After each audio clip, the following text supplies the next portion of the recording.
میدونستین بعضی از بازیگرای پرطرفدار ترکیه علاوه بر بازیگری خواننده‌های معروفی هم هستن؟ اصلا اونا رو میشناسین؟ آهنگاشون رو تا حالا گوش دادین؟ اگه میخواین با این بازیگر آشنا بشین، عضویت توی کانال لنز رو فراموش نکنید و دیدن این ویدیو رو هم به هیچ وجه از دست ندین. شماره 1. توانا تورکای.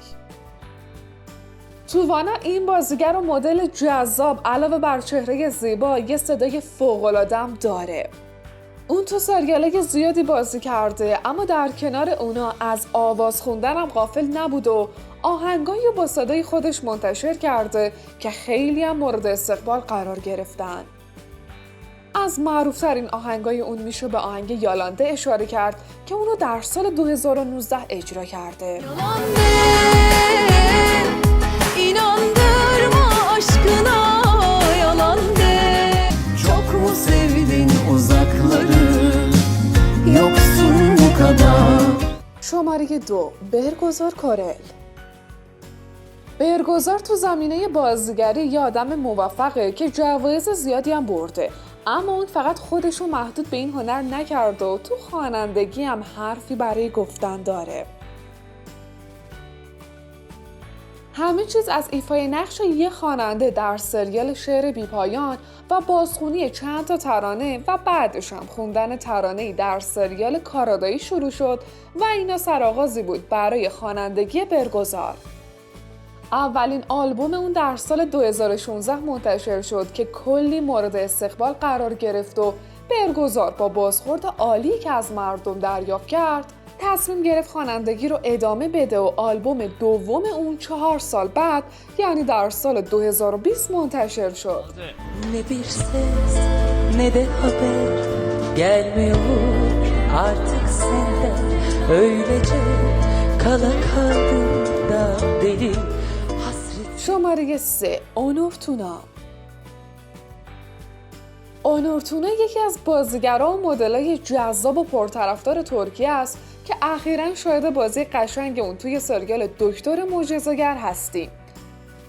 جالبه بدونین که اونور در دانشگاه اژه به یادگیری موسیقی سنتی ترکیه پرداخته. اون یک گیتاریست حرفه‌ایه و علاوه بر اون هم ترانه میگه و هم خوانندگی میکنه.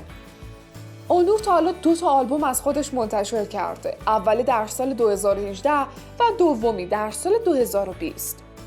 البته به گفته اونور در درجه اول اون به موسیقی به چشم یه سرگرمی نگاه میکنه.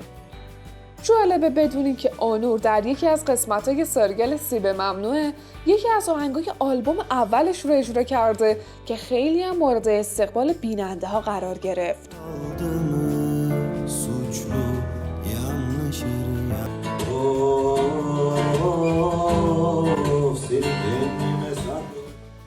شماره 4. شوال سام. شوال یه خواننده پرطرفدار و یه بازیگر معروف ترکه که یه جورایی میشه گفت استعدادش تو زمینه موسیقی ارثیه. مادر اون یه خواننده معروف و پدرش نوازنده موسیقیه.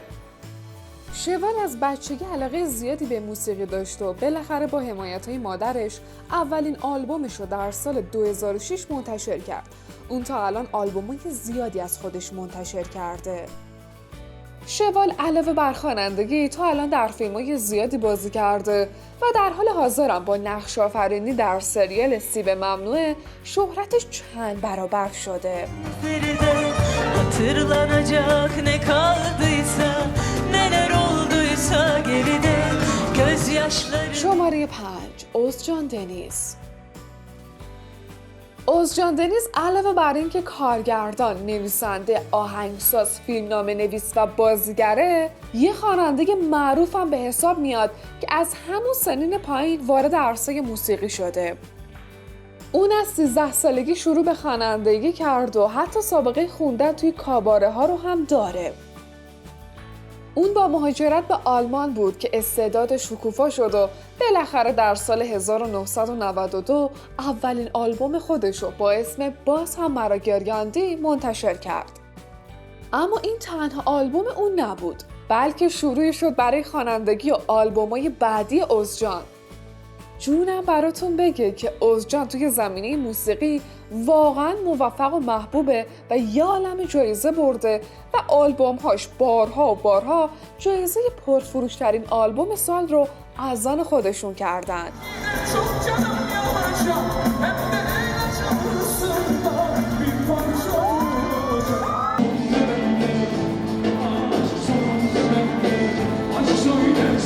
شماره 6 ازگه گورل. ازگه یه بازیگر معروف و محبوبه. فکر نکنم کسی باشه که بعد از بازی کردنش در کنار جان یامان در سریال ماه کامل اونو نشناسه. اون علاوه بر دوره‌های بازیگری، دوره‌های رقص، خوانندگی و صداسازی رو هم گذرونده. اصلا خبر داشتین که ازگه علاوه بر بازیگری تو زمینه خوانندگی هم فعالیت داره؟ اون چندتای آهنگ خونده، اما یه آهنگ به اسم ببخش یا همون آفت داره که کلی طرفدار داره واسه خودش. اما bir gün beni ararsan. میخواین با بقیه هم آشنا بشین؟ من که مطمئنم از شنیدن اسم بعضیشون کلی تعجب میکنید. پس کانال لنز رو دنبال کنید و تا آخرش با ما همراه باشید. شماره 7 کوبیلای آکا. سریال گودال نه تنها توی بازیگری بلکه تو زمینه خوانندگی و ترانه نویسی کوبیلای رو شکوفا کرد و به شهرت رسوند. کوبیلای برای این سریال چند تا آهنگ رپ نوشته و اونا رو به بهترین شکل ممکن اجرا کرده و یه جورایی همه رو با استعدادش تو زمینه رپ و صدای خفن شگفت زده کرده.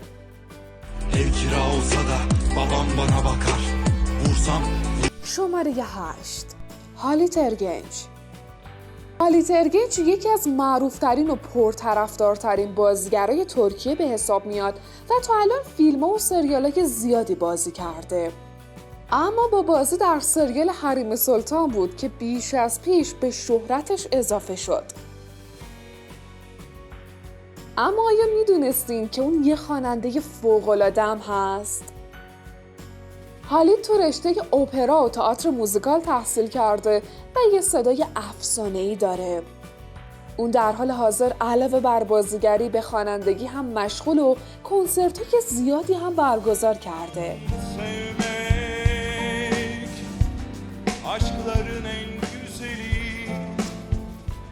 سرنا ساریکایا.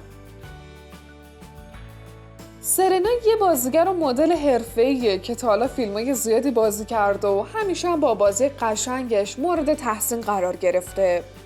اما علاوه بر اون سرنا صدای فوق‌العاده زیبایی داره و با خوندن چند ترانه توی بعضی از فیلماش مثل سریال عمر گل لاله به قدری صدای اون مورد توجه قرار گرفت که چند شرکت موسیقی به اون پیشنهاد خوانندگی دادن.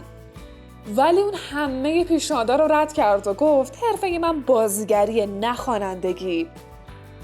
به گفته سرنای اون با کمک دوستش استعداد خوانندگیشو کشف کرد و سعی داره با آموزش این استعدادو پرورش بده.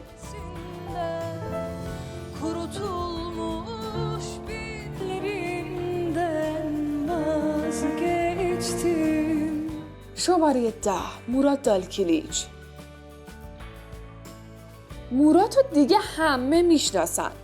معروفیت مراد بیشتر از بازیگری به خاطر موفقیت‌های تو زمینه موسیقی و خوانندگی و البته رابطه‌ای که با هانده ارچل داشته هست.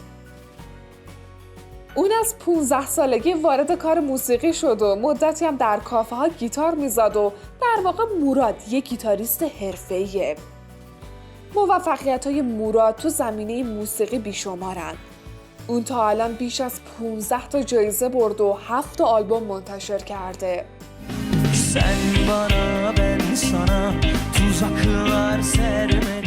مراد تو زمینه بازیگری به اندازه خوانندگی پرکار نبود و اولین بازی اون برمیگرده به سال 2014 در فیلم کوزه مظلوم.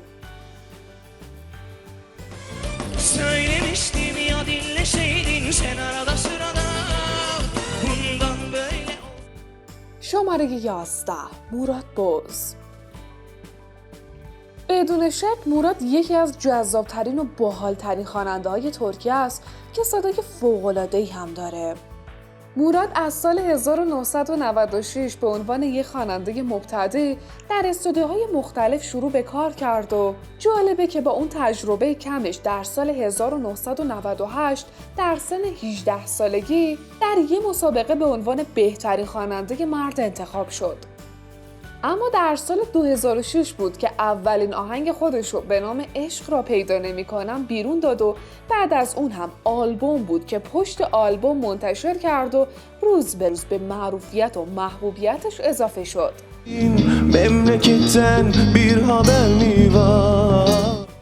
از فیلم‌های معروف اون میشه برادر من 1 و 2 رو نام برد که توی اونا با بوراک özçivit همبازی شده. شماره 12 هاکان کورتاش. هاکان یه بازیگر جوون و معروفه که فیلم‌ها و سریال‌های زیادی بازی کرده، اما علاوه بر بازیگری تو زمینه موسیقی و خوانندگی هم فعالیت میکنه. هاکان در سال 2013 به همراه دوستاش یه گروه موسیقی tashkil داد و اونا آهنگای خودشونو از طریق اینترنت منتشر میکنن. Yoksa tesadüfen oradan gelip geçenler mi? شماره 13 اوزهان کوچ. ببینم کسی هست اوزهانو نشناسه؟ اونم با بمب خبری سال 2021 یعنی شروع رابطه عاشقانه اوزهان و دمت özdemir. اوزهان 35 سالشه و توی چند سال اخیر تو زمینه موسیقی و فیلم طرفدارای زیادی پیدا کرده و واقعا صدای زیبایی داره. اون از 8 سالگی آموزش موسیقی رو شروع کرد و کار خوانندگی رو با اجرای کنسرت توی دانشگاه‌ها و خوندن توی کافه‌ها و رستوران‌ها بود که آغاز کرد. اما خیلی زود تو زمینه بازیگری، خوانندگی، آهنگسازی و ترانه‌سرایی پیشرفت چشمگیری داشت تا جایی که در 7 آوریل 2017 با انتشار کلیپی در یوتیوب با ترانه‌سرایی و خوانندگی خودش یه جورایی ترکوند. اون کلیپ در عرض 17 ساعت 1 میلیون بازدید داشت. Serdeki acıları çekmek için yine bir zalimi sevecek. Elden olur o zaman bir de gelse sarıl. شماره 14 زینب باستیک. یه جورایی میشه گفت زینب بازیگر و خواننده معروف ترکیه استعدادش تو زمینه موسیقی رو از خانواده مادریش به ارث برده. چون پدر بزرگ، مادر بزرگ و خالش هر سه تو زمینه موسیقی فعالیت داشتن. زینب عاشق رقص و بازیگریه اما موسیقی برای اون یه چیز دیگه است. زینب در سال 2010 با ورود به یک گروه موسیقی به اسم جکپات و برگزاری کنسرت در شهرهای مختلف ترکیه مثل ازمیر و بورسا به صورت حرفه‌ای کار موسیقی رو شروع کرد و در سال 2014 بود که با کمک موراد دالکلیچ اولین تک آهنگ خودش رو بیرون داد و بالاخره در سال 2020 اولین آلبوم اون منتشر شد.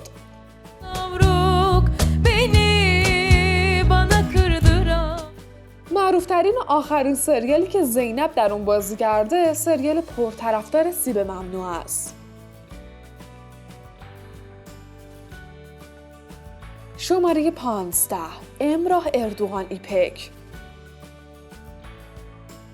امراه که دیگه نیاز به معرفی نداره چون اون یه خواننده معروف و سرشناس ترکیه که همه اونو میشناسن. امراه توی مدرسه موسیقی تحصیل کرده و صدای اون توسط استادش کشف شد و از همون 13 سالگی شروع کرد به آلبوم منتشر کردن و توجه رو به خودش جلب کردن تا جایی که طرفداراش بهش لقب امراه کوچک رو دادن. اون حالا یکی از باسابقه ترین و موفق ترین و پرکارترین خواننده های ترکیه است که کلی هم جایزه برده. امراه در کنار خوانندگی توی فیلم و سریال‌های زیادی هم ایفای نقش کرد و آخرین کارش سریال عشق و ماوی نام داره.